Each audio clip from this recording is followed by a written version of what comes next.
She's done so many freaking songs since Girl Meets World. She also starred in The Hate You Give, where she played a racist girl just for the love of the game. Pretend the ball is a piece of fried chicken. What was that?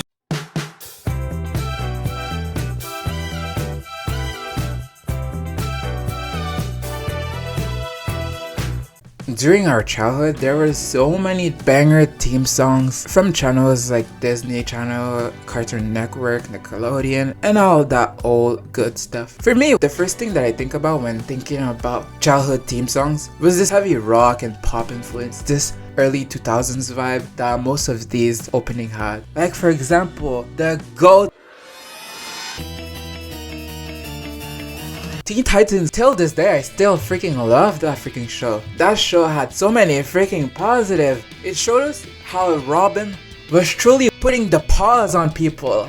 Sometimes for like the smallest reasons. And also this is probably where I can pinpoint where it all went wrong with my type with Raven and Blackfire. That one Blackfire episode where she tried to take away Robin from the Titans. I felt something. I feel like that episode permanently changed my brain chemistry. But the original theme song, it was so freaking good. Just the chorus, the heavy rock influence. The song was made by Puffy Ameyumi, a Japanese American band, formerly known as Puffy. But for obvious legal reasons, they had to change that.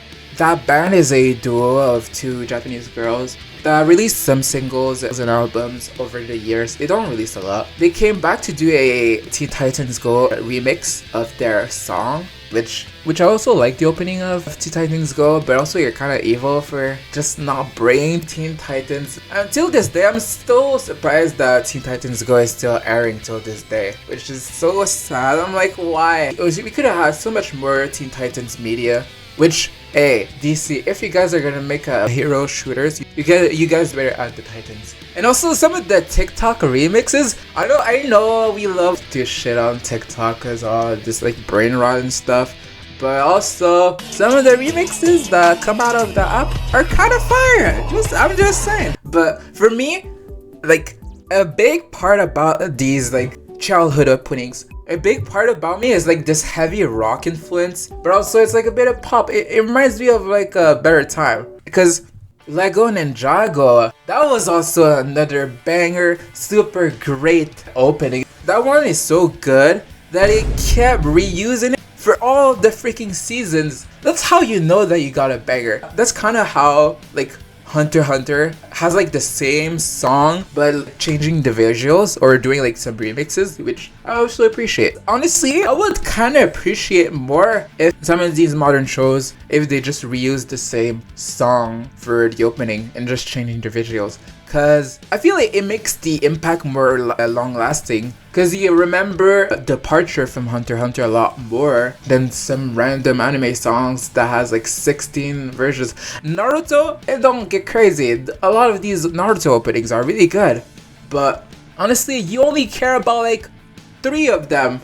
You only care about like 3 or 4 of them. The Lego Ninjago, man, Lego Ninjago was so fucking good. I stopped watching when they did the ghost stuff because I feel like I was like, Lego Ninjago has peaked here. There's not gonna be anything better than this. I gotta stop here. Which I feel like is a good decision. I've done that to so many series, animes, cartoons, movies. I have done that to so many series because you hear about like people being like, oh my god, the season after that is like garbo. So I'm just kind of like scared, so I just put like that series in limbo. So for me in my mind, it's still really, really good. Because I'm planning to watch The Promised Neverland, but people have been like shitting on season 2. So I'm probably just gonna watch the first season and then just stop there and have my mind be at bliss. And even for like Arcane, I've watched the first season of Arcane and people have been saying that season 2 is like, it's like a 7 apparently, which I'm scared because I like, season 1 was like a 10 out of 10, which makes me a bit sad. I want to see more Jinx stuff, you know? I want to see more like Jinx crazy action. But I'm gonna watch season 2. I wanna formulate my own opinion on Arcane season 2. Lego Ninjago though, that was a banger. The songs were great. Lego Ninjago made me want to learn to play the electric guitar, but when I went to my mom, she immediately started giving me a talking to, yelling at me, telling me, where the hell are you gonna play that guitar? Not at my home. So you wanna alert the guitars? You wanna alert the neighbors, huh?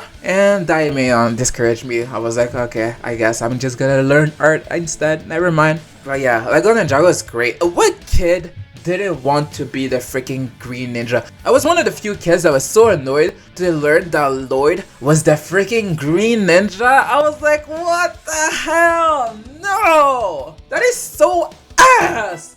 Freaking Kai was supposed to be the green ninja, not Lloyd's bitch ass, lame ass. Kai was the coolest out of all of the ninjas. Zane too, Zane was too, because Zane has like that ice element, and ice is easily like my favorite element. But the opening of Ninjago by default, the Weekend Whip, is so freaking great. I would love to be able to go to a Fold concert, which reminds me of Sabrina Carpenter, because of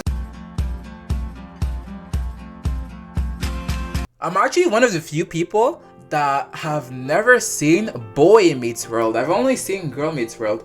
That show was great. It starred Sabrina Carpenter and Rowan Blanchard. It was on Disney Channel, and the opening was sang by both leads, which now it's so funny to see Sabrina Carpenter being like this huge pop singer. She even sang for the opening for Andy Mack, a show that came out like some years later. So it's cool to see that she still has like energy and a love and passion for singing, which if you guys have been living under a rock and still haven't heard about like her songs that came out last year, like freaking Espresso, like have you guys not been to a fucking Walmart? I don't need to speak too much on Sabrina Carpenter. You already know she has a great voice and shit, you know?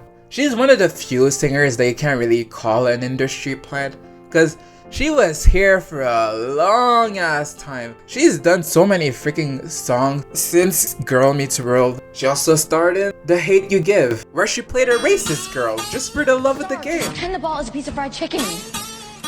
What was that? Girl Meets World though, it was great. I don't know if it still holds up to this day. I would need to ask a Generation Beta to ask me their opinion. But talking about Disney Channel stars that have made a transition, obviously there's freaking Zendaya.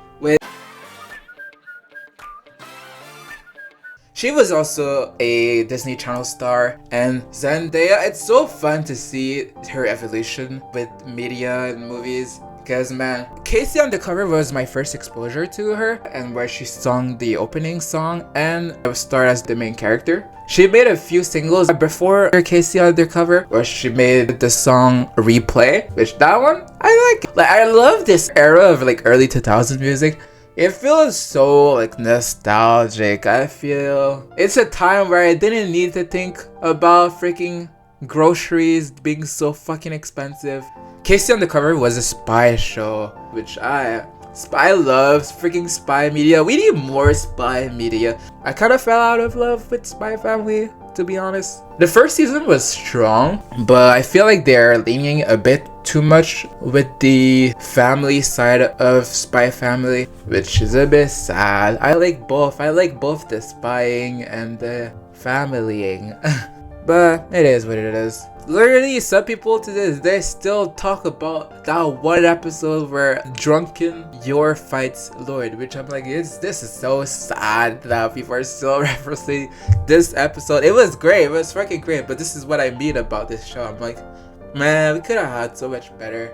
Now it just feels more like a slice of life, which I don't mind. I used to like some slice of life, but I'm kind of like, just live your own fucking slice of life, my guy. It would be so cool if Zendaya were to do like a nostalgia concert where she did a bunch of her old songs. Cause it's rare that you see Disney Channel stars doing a concert with their Disney songs. Probably because of copyright, which really sucks cause they fucking sang it. Why are you not giving the license to them? But whatever. It's fine, cause I don't need to rely on Disney if I can rely on Scooby Doo, man. Even the name itself is kind of weird. Why Scooby Doo? This song is a fucking banger. This is one of the few openings that you can't top. It's so hard to top. Because how? For this show about a fucking talking dog and solving mysteries. I feel like the early 2000s, they were doing like some black magic to create all of these songs. Cause like, how were they so consistent when making all of these songs that were enchanting my ears with this sauce? Oh my god, it was so freaking great. That song was performed by the band Simple Plan, and they still perform a lot, which is awesome. It'd be so fucking cool if they made like a Rolling Loud, but for like cartoon and Disney Channel music. They gather a bunch of like old singers that made all of these iconic songs from childhood and like gather them and make them perform in front of the stage. I would pay big bucks for that. But talking about live action, the freaking Power Rangers opening, that freaking opening is so short, but the line, the go go Power Rangers, that is so freaking iconic. Most of us haven't even watched Power Rangers actually as a kid, honestly. Most of it is all like Sentai stuff, which is like so freaking old. Every single time that I see someone that really enjoys like Super Sentai stuff, I feel like I'm talking to an old man. Even like Overwatch, they did a couple months ago, they did like a Super Sentai team battle pass, and they added like skins that were like Super Sentai like related. The outrage that came out, it was so funny. People were like, oh my god, they're so ugly. It looks like, they look like insects, which I don't mind. As for me, I like the Power Ranger. Growing up, I've watched some original Power Ranger stuff. It's a bit funny to see how stereotyped some of the outfits were, because why is the yellow one the Asian one? Why is the freaking black Power Rangers a freaking black dude? Why you really have to do it? Why? But nah, I'll give them a pass. The show itself was pretty great. The whole like transformation sequences were some of the coolest parts for me. With like the Megazords, the opening, that one was made by Sabin, by Ronald Wasserman, which I heard that the guy got actually fucked over by the label, because they didn't really want to include the guy's name a lot in the promotional stuff. They didn't want him to get too big for when he was under Sabin, which is a bit sad. The guy could have done so much more. Anyway, tell me in the comments some of your favorite openings from when you were a kid. I want to see some stuff from like live action stuff and cartoons. You can also include some like anime openings, but I'm reserving that for another video.